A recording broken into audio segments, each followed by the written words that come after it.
you're kneeling in hot sand. A bronze blade hovers an inch above your scalp. The barber's hand smells like crushed myrrh and animal fat, and somewhere behind you a clay jar of natron salt sits open in the heat, drawing flies that nobody bothers to wave away anymore. It's roughly 1300 BCE, somewhere outside Thebes, and in the next 60 seconds you're going to lose every hair on your head. The blade scrapes once, twice, a dry, rasping sound against skin already slick with sweat. The popular explanation for this is simple, and it sounds completely reasonable. It's hot here, hair traps heat, so people shaved it off to survive the desert sun.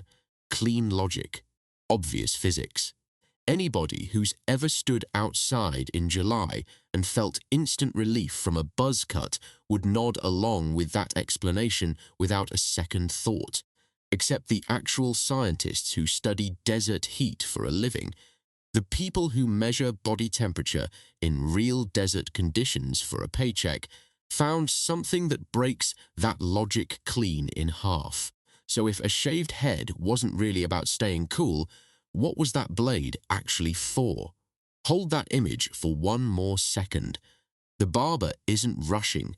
He's worked this courtyard for years, and the blade he's holding is nothing like a modern razor, just a thin curved sliver of hammered bronze, sharpened against stone every single morning before the first client ever kneels down. There's no mirror in front of you. You're trusting his hand completely, and everyone around you does the exact same thing, week after week, year after year, in a country that genuinely offers no other option. Set the scene properly, because the details matter here. This is the Nile Valley, somewhere between 2600 BCE and 1000 BCE, a narrow green ribbon of farmland squeezed between two oceans of sand that stretch to every horizon. Daytime temperatures sit around 104 degrees Fahrenheit for months at a stretch, with almost no cloud cover and almost no relief until sundown. People live in mud brick houses with deliberately tiny windows, because small windows keep the heat outside where it belongs. They eat emmer wheat bread, barley beer, dried Nile catfish, onions, dates pulled straight off the palm, and the occasional roasted goose if the household can afford one.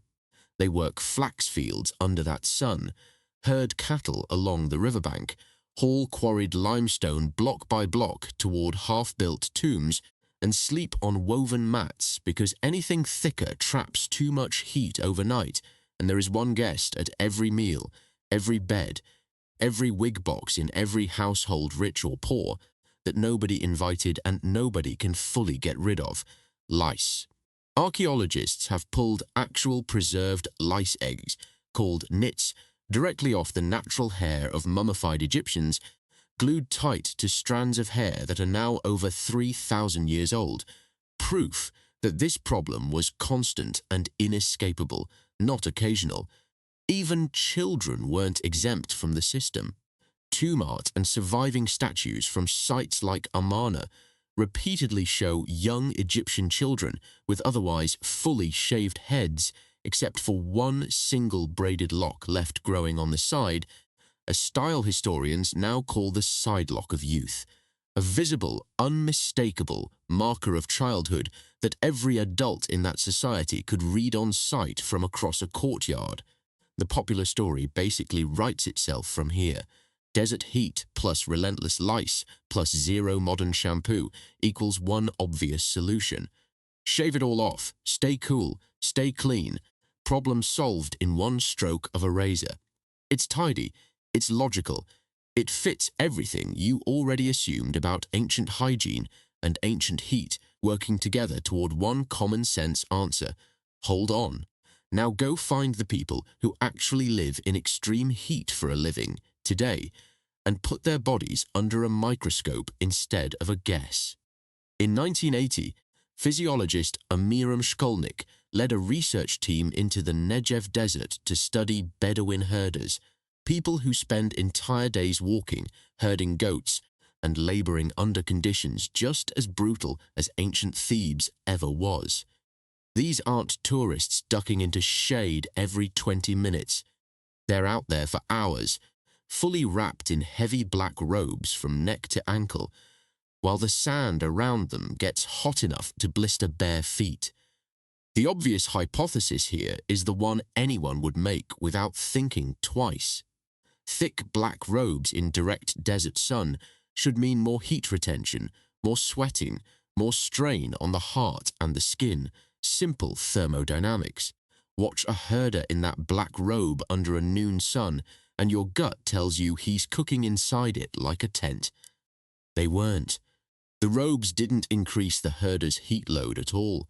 In several of the actual measurements taken in the field, the covered herders ran measurably cooler under that heavy cloth than bare-skinned subjects standing in direct sun on the same patch of desert. Let that actually sink in.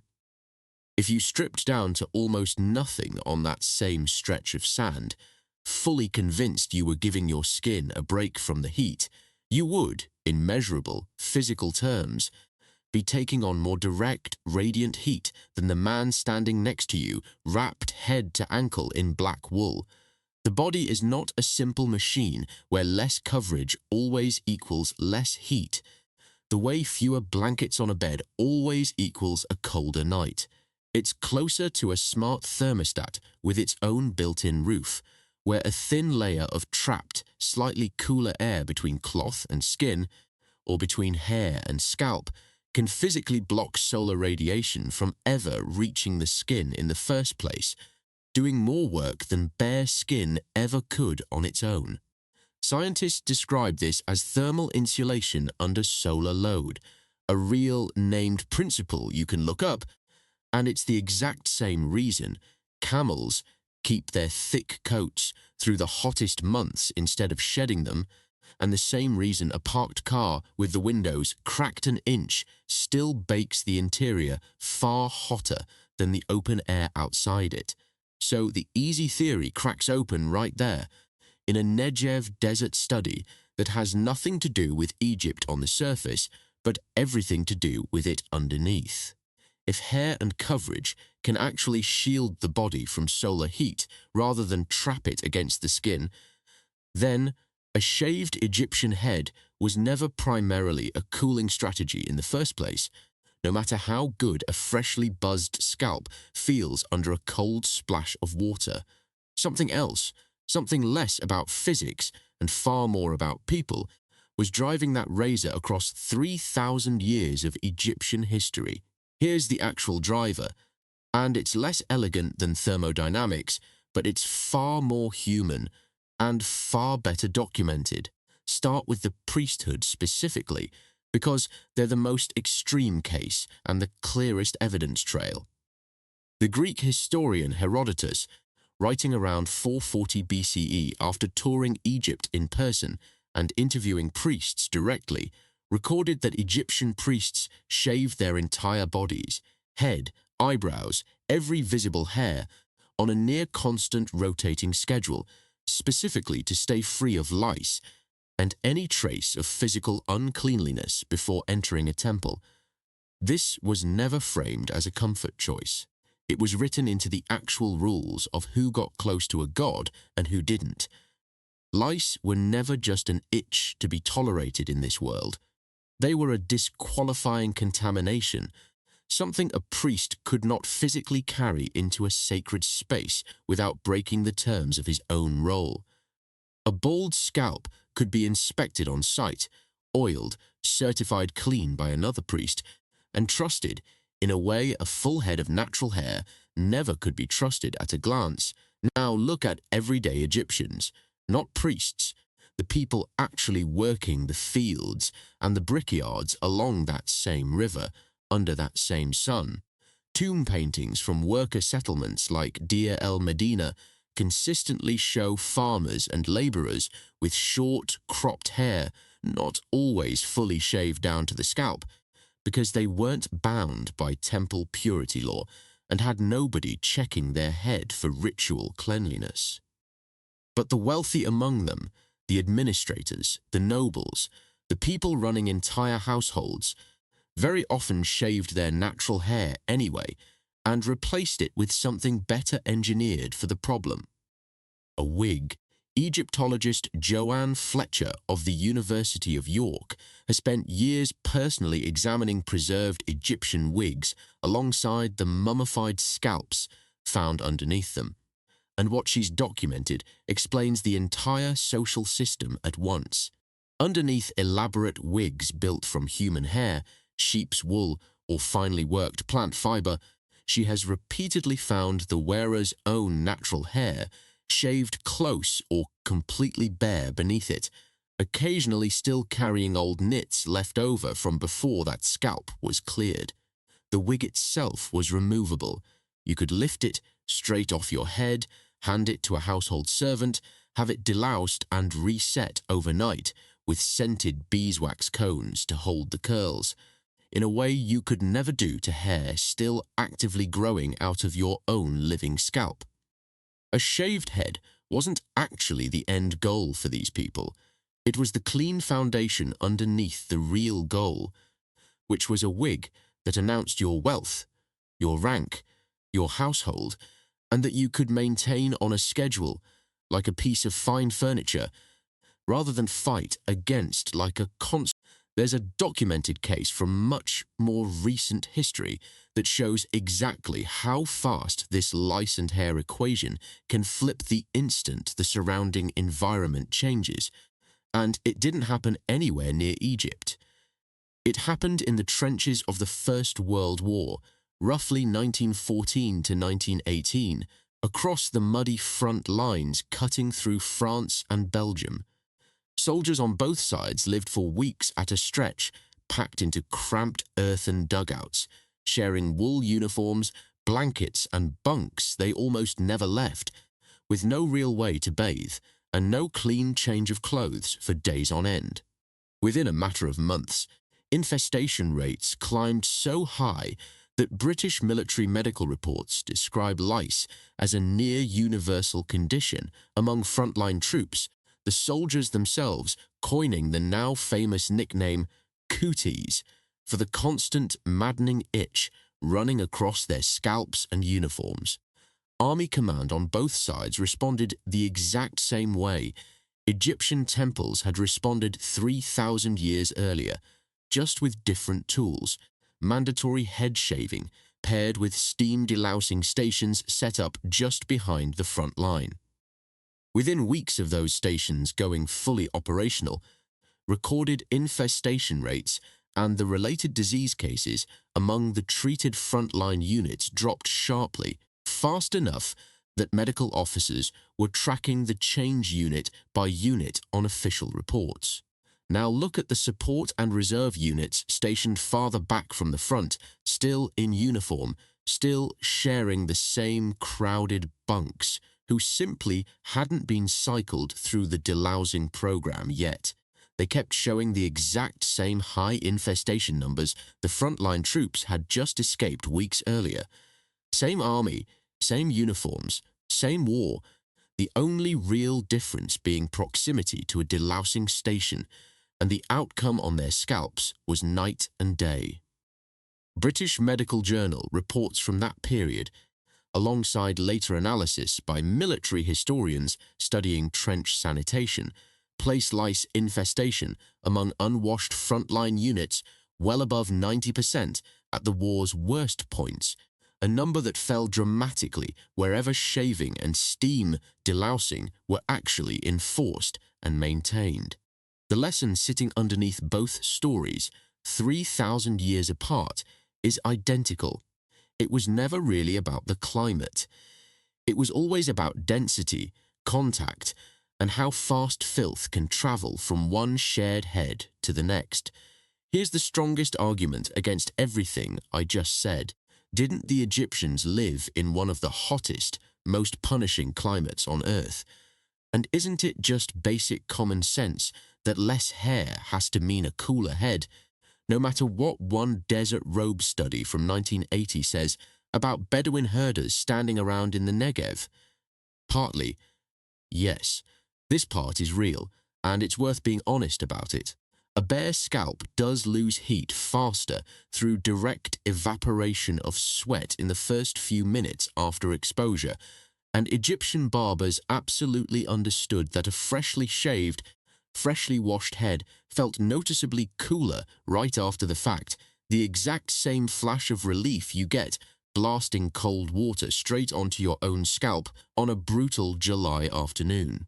That sensation is completely genuine, and nobody's pretending otherwise. Plenty of Egyptians genuinely did prefer being shaved purely for the comfort of it, the same way plenty of modern people choose a buzz cut every summer purely because it feels better, with no purity ritual attached to the decision at all. But it falls short of explaining the entire pattern, because comfort alone can't account for why priests shaved daily regardless of the season, why farmers working in that identical heat kept their hair short instead of going fully bare like the priests did, or why wealthy households went through real trouble and real expense maintaining wigs instead of simply staying bald and keeping all that money in their pocket. The missing piece is that the cooling sensation was a pleasant side effect riding along on top of the real engine, not the engine itself.